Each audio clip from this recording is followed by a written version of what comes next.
everyone, welcome back to my channel. Today I'm going to show you guys how I make my family's favorite pulled pork sandwiches.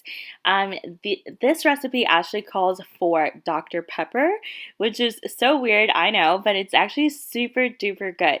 I personally hate meats like pork and beef, but this is so good that it is up there on my favorite recipes list.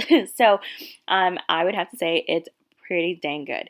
So if you want to see how I make this super easy, very, very easy, pretty much a dump and go crock pot recipe, then just keep on watching.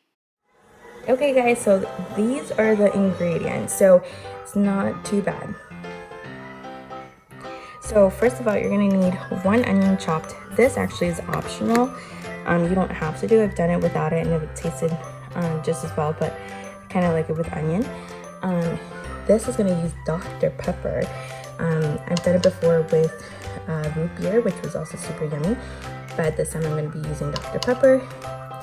You're gonna need, also this would be a can, which I obviously didn't have, but a can is about 1.5 cups, but really you're gonna just use enough to cover the meat in the slow cooker, so it's about 1.5 cups, but we'll eyeball it.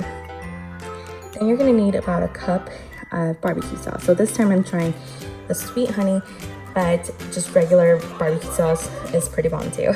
So you can use that. Now, I'm a little extra.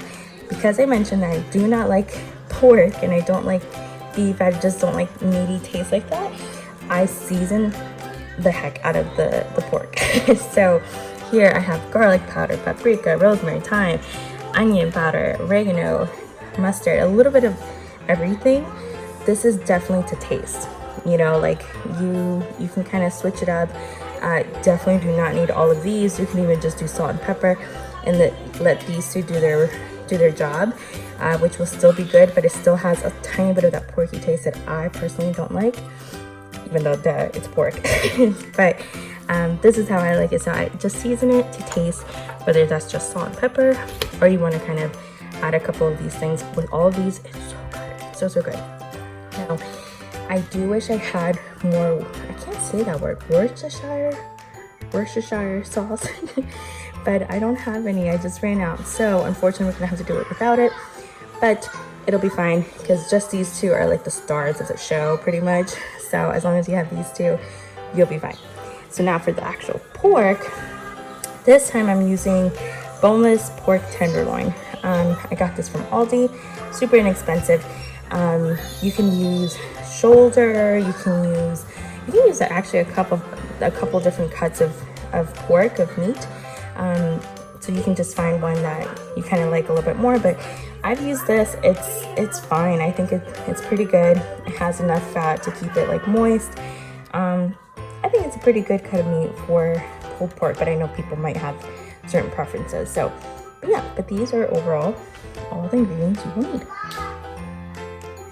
So I've kind of seasoned one side of the meat now, and I kind of just stab it a little bit just so that when it's cooking, a lot of the juices from like the Dr. Pepper and the barbecue will kind of get into the meat as well. But yeah, so more or less pretty seasoned now, and I just used all of those seasons that I mentioned. Okay, so now we're gonna go ahead and put the onion into the crock pot, and you want to put this down at the bottom. So I've also lined my crock pot with one of the liners because the Dr. Pepper definitely gets a little bit difficult to clean out. So little tip, I would line it. But yeah, just pour all the onion at the bottom of the crock pot.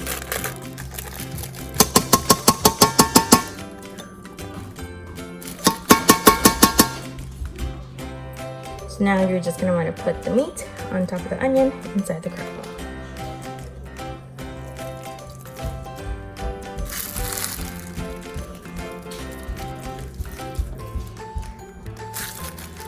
Now, I also have 2 sizes of a crock pot, and I'm using the smaller size just because that way I can submerge and cover the meat better, but you don't have to do that. You can just use a larger one, but I feel like you might have to use more Dr. Pepper and stuff. So I just use a smaller one and it works perfectly fine.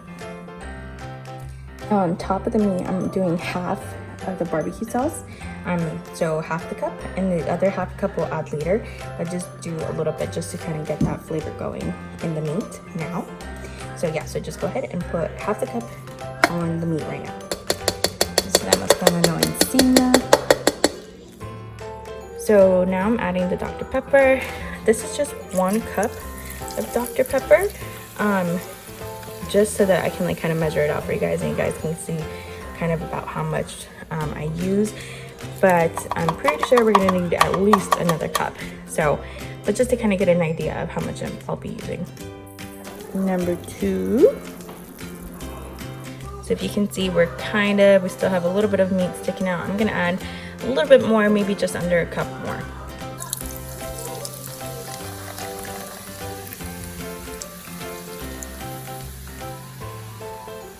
So now for cooking, it really depends a lot on your crock pot, and also on your meat. It varies a little bit. So what I'm gonna do is I'm gonna do 4 hours high. At that point, I'm gonna check on it, and I'm gonna just kind of start shredding it and see how easily it shreds. If it doesn't literally like just fall apart, then I'm gonna put it back into the crock pot, which I'm pretty positive we'll need at least 30 minutes to an hour more. At that point, there's a couple steps you want to do before your final like hour of cooking. But for now, we're gonna do 4 hours on high, obviously covered. So let's get that started.